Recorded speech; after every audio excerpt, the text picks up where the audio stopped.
Hello friends, आप सभी को मेरे चैनल पर स्वागत है। आज की इस वीडियो के टॉपिक में मरते हुए पर्सिलिन पौधों को किस तरीके से बचा सकते हैं, इन पौधों को आगे बीमारी से बचाने के लिए किस तरीके से देखभाल किया जाता है, किन किन बातों का ध्यान रखना बहुत ज़्यादा ज़रूरी है, आज की इस वीडियो में आप लोग के साथ में शेयर करूंगी। अगर आपने भी इन पौधों को लगाए होंगे, पौधे पे अगर बीमारियां हो चुकी है, बहुत ज़्यादा बीमारी अटैक होने से पहले, पौधा मरने से पहले इन पौधों को बहुत आसान तरीके से बचा सकते हैं। किसी प्रकार की पेस्टिसाइड या फिर इंसेक्टिसाइड, फंजीसाइड की भी जरूरत नहीं पड़ेगी। दोबारा इन पौधों को हेल्दी तरीके से ग्रो कर सकते हैं। पौधे पे लगातार फूल खिलेंगे। सबसे पहले आपको ये देखना होगा आपके पौधे पे किस तरीके से बीमारियां लगी है। यहाँ पे देख सकते हैं इस पौधे पे बहुत ज्यादा फंगस जैसे बीमारी अटैक हो चुकी है। पौधों में इस तरह से पाउडर जैसा जो सफेद कलर की दिखाई दे रही है, ये एक प्रकार की फंगस जैसी बीमारी होती है। पौधे के नीचे से शुरुआत होते हुए पौधे की टिप सिरे तक बहुत ज्यादा फैल जाती है।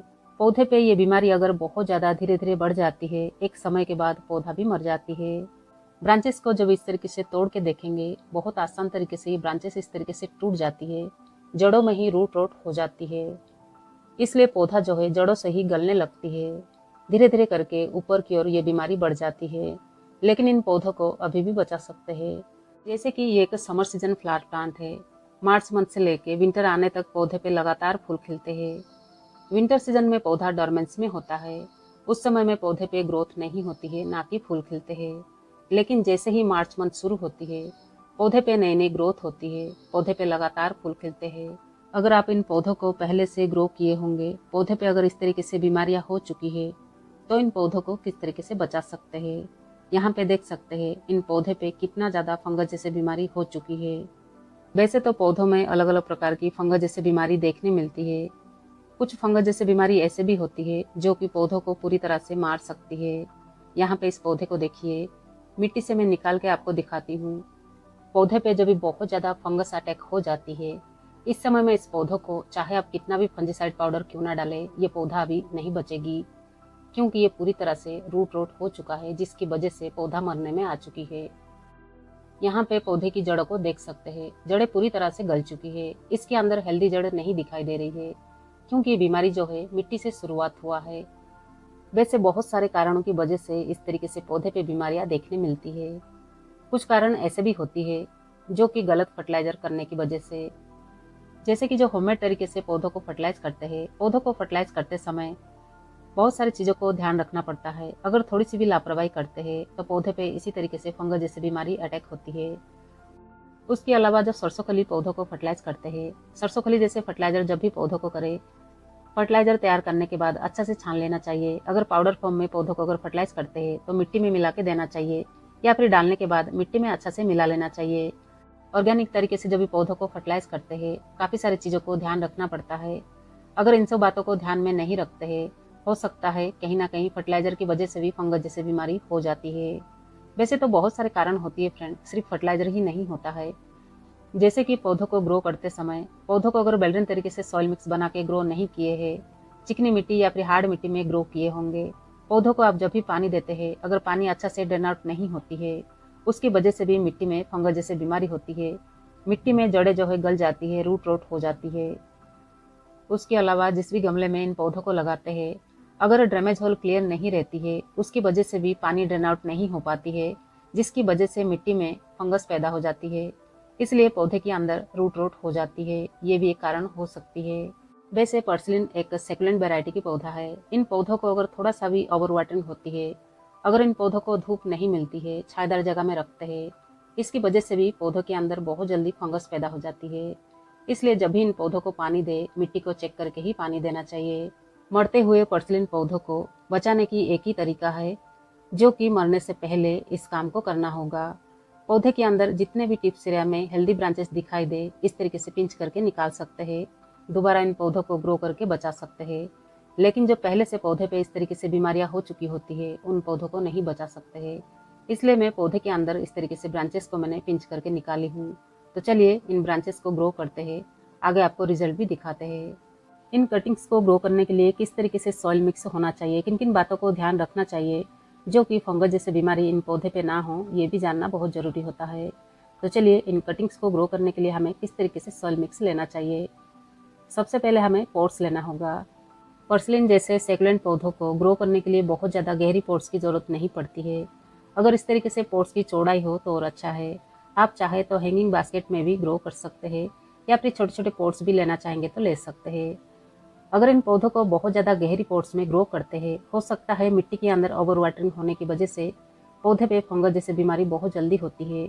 इसीलिए इन पौधों को ग्रो करने के लिए अगर पॉट्स की चौड़ाई हो तो और अच्छा है। पौधे पे हेल्दी ग्रोथ लेने के लिए सॉइल मिक्स बेल्डेन तरीके से बना हुआ होना बहुत ज़रूरी होता है। यहाँ पर ये जो मिट्टी है फ्रेंड, पुराने गमले की मिट्टी है जो कि मैं धूप में सुखा के तैयार रखी हूँ। पुराने गमले की मिट्टी को जब इस तरीके से धूप में सुखा के दोबारा यूज़ करते हैं, मिट्टी के अंदर किसी प्रकार की फंगस जैसी बीमारी नहीं होती है। पुरानी गमले की मिट्टी होने की वजह से मिट्टी पहले से बना हुआ होता है, जिसमें हमें सैंड मिलाने की ज़रूरत नहीं है, सिर्फ कंपोस्ट मिलाना होता है। आप अगर इस तरीके से पुरानी गमले की मिट्टी को लेना चाहेंगे तो अच्छा से धूप में सुखा के दोबारा ले सकते हैं। इस मिट्टी को देखिए, मिट्टी काफ़ी भुरभुरी है। पौधे पे हेल्दी ग्रोथ लेने के लिए मिट्टी इसी तरीके से ही भुरभुरी होना चाहिए। अगर पौधों को चिकनी मिट्टी या फिर हार्ड मिट्टी में ग्रो करते हैं, आगे पौधा हेल्दी तरीके से ग्रो भी नहीं हो पाती है। इसलिए सॉइल मिक्स बेल्डेन तरीके से बनाना बहुत ज़्यादा ज़रूरी होता है। आप अगर यहाँ पे सॉइल मिक्स बनाना चाहते हैं तो सॉइल मिक्स कुछ इस तरीके से बना सकते हैं। जो गार्डन सॉइल होती है, गार्डन सॉइल आप 50% ले सकते हैं। उसमें 30% अच्छा से डिकम्पोज किया हुआ कंपोस्ट मिला सकते हैं। बाकी 20% आपको सैंड मिलाना है। उसके अलावा नीम खली, फंजीसाइड या फिर हल्दी पाउडर, इनमें से कोई एक चीज़ को मिला के उस तरीके से सॉइल मिक्स बना के भी पौधों के लिए तैयार कर सकते हैं। लेकिन यहाँ पर मैं पुरानी गमले की मिट्टी को धूप में सुखा के ले रही हूँ। इस मिट्टी में कंपोस्ट मिलाना बहुत ज़्यादा ज़रूरी होता है, क्योंकि पहले से इस मिट्टी में पौधा लगा हुआ होता है, जिसकी वजह से इस मिट्टी के अंदर न्यूट्रिएंट्स खत्म हो चुका होता है। तो चलिए देख लेते हैं इस तरीके से पुरानी मिट्टी में किन किन चीज़ों को मिला के सॉइल मिक्स बनाना चाहिए। इस मिट्टी को लेने के बाद इस मिट्टी में इस तरीके से मैं 1 चम्मच फंजीसाइड मिला रही हूँ। आप अपने पास इस तरीके से फंजीसाइड वगैरह रखते होंगे, इस तरीके से 1 चम्मच मिला सकते हैं। अगर आपके पास इस तरीके से फंजीसाइड नहीं है तो हल्दी पाउडर से भी काम चला सकते हैं। हल्दी पाउडर भी अगर मिट्टी में डालते हैं, मिट्टी के अंदर किसी प्रकार की फंगस जैसी बीमारी नहीं होती है। हल्दी पाउडर के अलावा अगर आप अपने पास नीम खली वगैरह रखते होंगे तो नीम खली भी 1 मुट्ठी मिला सकते हैं। इस तरीके से इन चीज़ों को जब भी मिला के सॉइल मिक्स तैयार करते हैं, मिट्टी के अंदर किसी प्रकार की बीमारी को होने नहीं देती है। पौधा काफ़ी हेल्दी तरीके से ग्रो होती है। इनमें से जो भी चीज़ मिलाना चाहेंगे आप अपनी सॉइल मिक्स में मिला के बना सकते हैं। उसके बाद आपको इस तरीके से कंपोस्ट लेना होगा। यहाँ पे देख सकते हैं, आपके पास जैसा भी कंपोस्ट हो, कंपोस्ट अच्छा से डिकम्पोज किया हुआ होना बहुत ज़रूरी है। अगर किचन कंपोस्ट लेते हैं, अगर बहुत अच्छा से डिकम्पोज नहीं होती है, किचन कंपोस्ट के अंदर बहुत जल्दी फंगस जैसे बीमारी पैदा हो जाती है। इसलिए अगर किचन कंपोस्ट लेना चाहेंगे तो अच्छा से डिकम्पोज किया हुआ किचन कंपोस्ट ले सकते हैं, या फिर काउडन कंपोस्ट ले सकते हैं, बर्नी कंपोस्ट ले सकते हैं। इस तरीके से लीफ कंपोस्ट भी लेना चाहेंगे ले सकते हैं। यहाँ पर मैं अच्छा से डिकम्पोज किया हुआ 30% में कंपोस्ट मिला रही हूँ। आपके पास जो भी कंपोस्ट होगा इस तरीके से 30% कंपोस्ट मिला सकते हैं।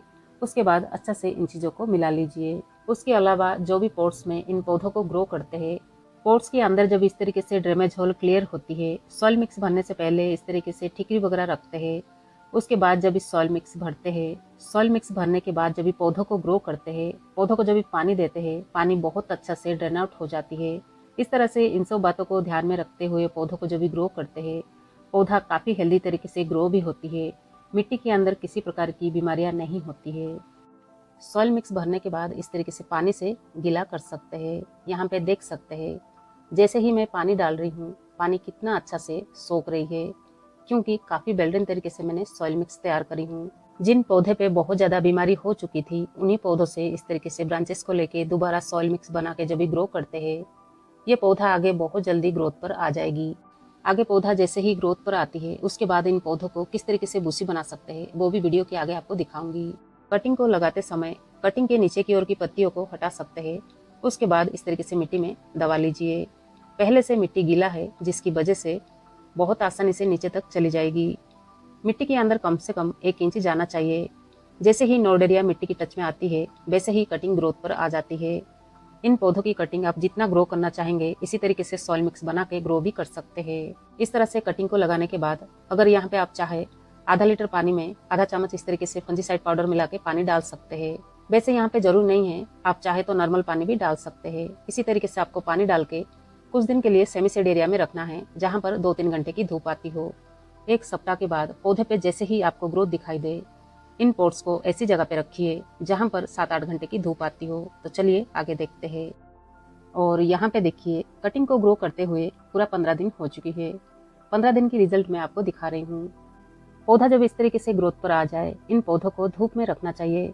पौधों को जितना ज़्यादा धूप मिलती है, पौधे पे उतना ही फूल खिलते हैं, क्योंकि ये एक समर सीजन फ्लावर प्लांट है। अगर इन पौधों को छायादार जगह में रखते हैं, अगर पौधों को धूप नहीं मिलती है, पौधा ग्रोथ तो होती है, लेकिन पौधे पे जिस तरीके से फूल खिलना चाहिए उस तरीके से फूल दिखाई नहीं देती है। अगर इन पौधों को बहुत ज़्यादा बुशी बनाना चाहते हैं, बहुत ज़्यादा फूल लेना चाहते हैं, तो इन पौधों को इस समय में पिंच कर सकते हैं। वैसे तो पौधे के अंदर काफ़ी सारे नई नई ब्रांचेस ग्रोथ हो रही है, आगे पौधा वैसे भी काफ़ी बुशी हो जाएगी। फिर भी इस समय में अगर पिंच कर लेते हैं, पौधा और ज़्यादा बुशी होती है। आप अपने पौधे पे भी इस तरीके से कोशिश कर सकते हैं, जिसकी वजह से आप अपने पौधे पे बहुत ज़्यादा फूल ले सकते हैं। मैं इसी तरह से इन पौधों को बहुत ज़्यादा बुशी बनाती हूँ। आगे पौधे पर ढेर सारे फूल खिलते हैं, लगातार फूल खिलते हैं। उसके अलावा फ्रेंड, पौधे पे लगातार फूल लेने के लिए इन पौधों को फर्टिलाइज कर सकते हैं। वैसे तो पहले भी कुछ वीडियो में आप लोग के साथ मैंने फर्टिलाइजर शेयर करी हूँ, होममेड तरीके से पौधों को किस तरीके से फर्टिलाइज किया जाता है। उस तरीके से भी इन पौधों को फर्टिलाइज करना चाहते हैं, कर सकते हैं। पौधों को जितना अच्छा से भरपूर मात्रा में न्यूट्रिएंट्स मिलती है, पौधे पे उतना ही ज़्यादा ग्रोथ होती है, पौधे पे लगातार फूल देखने मिलती है। लेकिन इस बात का जरूर ध्यान रखिए, जब भी पौधों को होममेड तरीके से फर्टिलाइज करें, फर्टिलाइजर को बनाने के बाद अच्छा से छन्नी की मदद से छान लेना चाहिए। उसके बाद पानी मिला के पौधों को फर्टिलाइज करना चाहिए।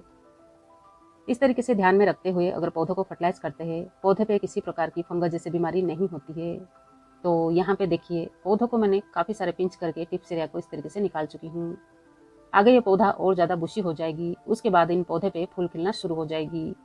आप अपने पौधों को भी इस तरह से पिंच करके बुशी बना सकते हैं। पौधा जितना ज़्यादा बुशी होगी, पौधा देखने में भी काफ़ी खूबसूरत दिखाई देगी। आप चाहे तो इन पौधों को हैंगिंग बास्केट में भी ग्रो कर सकते हैं। जब भी पौधे पर एक साथ में फूल खिलते हैं, देखने में काफ़ी खूबसूरत होता है। मरते हुए पर्सलिन पौधों को इसी तरीके से बचाया जा सकता है। इन पौधों को कटिंग तैयार करके दोबारा काफ़ी सारे पौधा तैयार कर सकते हैं, पौधे पर दोबारा फूल ले सकते हैं। इस वीडियो में जो भी मैंने आप लोग के साथ शेयर करी हूँ, इसी तरह से इन पौधों को देखभाल भी कर सकते हैं, जिसकी वजह से पौधे पे लगातार फूल ले सकते हैं। तो चलिए फ्रेंड, आज की इस वीडियो को यहीं ख़त्म करते हैं। वीडियो पसंद आई हो, वीडियो को लाइक करना ना भूलिए।